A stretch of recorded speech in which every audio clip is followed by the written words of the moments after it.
The first night I worked at the Strange ARPORT, the lights hummed like a trapped insect. I took the job because the pay was steady and because strange places call to people tired of ordinary noise. The terminal was small and mostly closed. Departure screens listed flights that never left. The security room smelled of dust and old coffee. A supervisor handed me a thin folder clipped with rust. Inside were 5 rules in careful handwriting. Rule 1.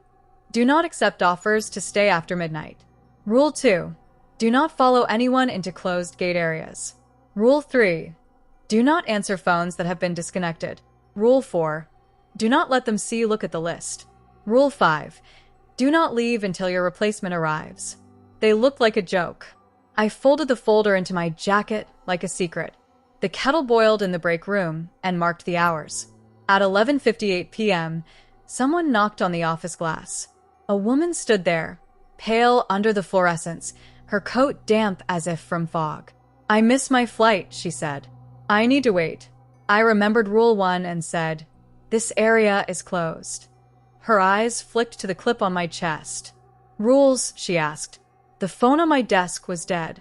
I watched her, and the departure board shifted to languages I did not know. When I opened the door, she was gone. By morning, the manager nodded without asking. The folder had begun to change. Dates appeared in margins I had not touched. Names showed under the rules in small, neat script. I blamed fatigue until I noticed a dark smudge on Rule 4, like a thumbprint. On my 3rd night, a little boy wandered the terminal with a backpack too big for him. My mother is here, he said. I remembered Rule 2 and said no. He smiled and ran toward a closed gate. The latch side open. I followed. The gate area smelled faintly of old flowers. The woman waited by a pillar. A scrap of paper was taped there. The words matched the folder, but the letters seemed to move. My name was in the corner in a hand that trembled. You looked at the list, the woman said. My pocket was warm where the folder lay. A new line had been added in a hand that felt like mine. Do not leave. The monitors filled with static, and then with one word across the departure board. Stay. You cannot be the first, she said. We collect those who should not go. I thought of a man the manager once mentioned, a night worker who left for a cigarette and never returned.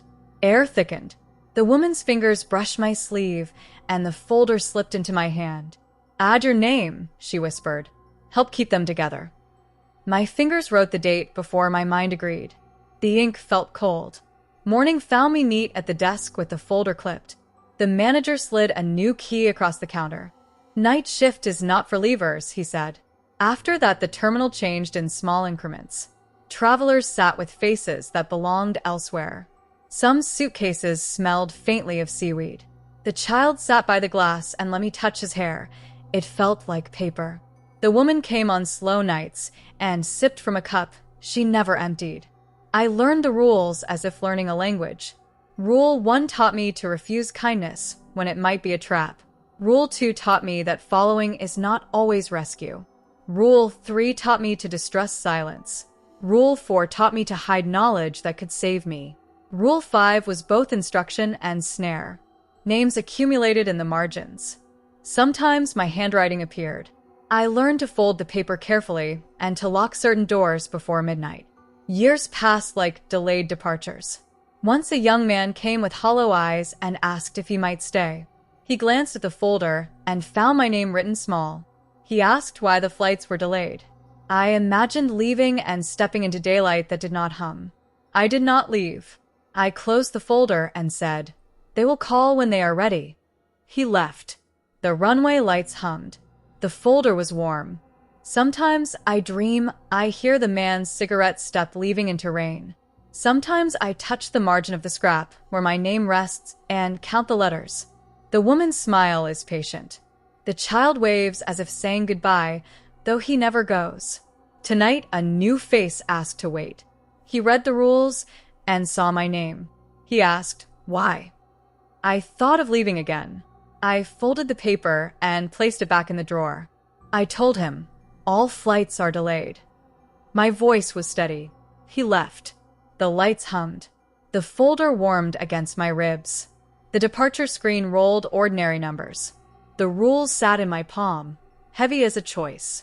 I remember the manager's story about the attendant who vanished. He said it with the same calm as a delayed arrival. At night, I picture that man stepping into rain and breathing air that did not hum. I imagine his face lifting to ordinary light, tasting cold wind like a promise. Sometimes I think he found another terminal to sit in, a different folder, a different set of rules. I wonder if names move between places, if someone writes you down and you become part of a building. The thought is bright and dangerous. It makes me ache with the idea of leaving and of being simply gone. Quiet, and no one would call me. If you ever find yourself in a small terminal with humming lights and a yellowed folder clipped in rust, read the rules and then look away. Some rules are warnings. Some are traps. Some are the last thing a place offers before it asks you to stay.